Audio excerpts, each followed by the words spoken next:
Ir žiūrėk. O, labai daug daiktų. Man iš karto smėlis, jūra. O kas ten vidai kriauklytės turi? Kriauklytės. Čia yra jūrų tarakonai. Ir jie gyvena mūsų Baltijos jūros dugne.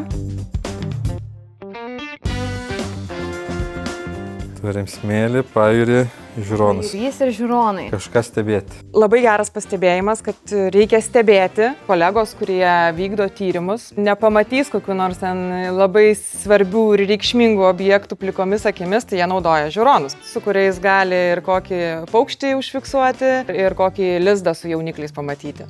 Čia mes turim nuo uodų.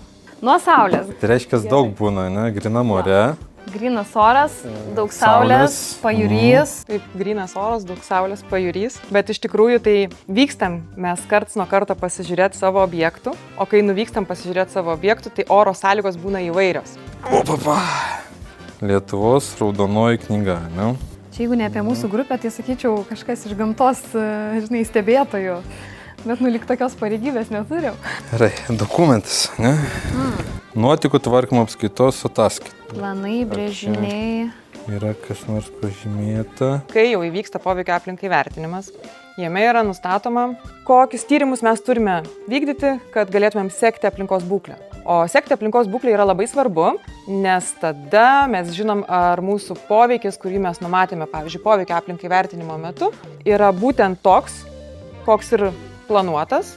Gamta, pajūrys, upė Merkys matėm, nuotekos, daug cheminių elementų. Daug buvimo lauke, kalbam apie nuotekas, reiškia įtaką, panašu gamtai. Man keli galvoj žodžiai skamba. Aha. Aplinkosaugos, Gali būti. priežiūros.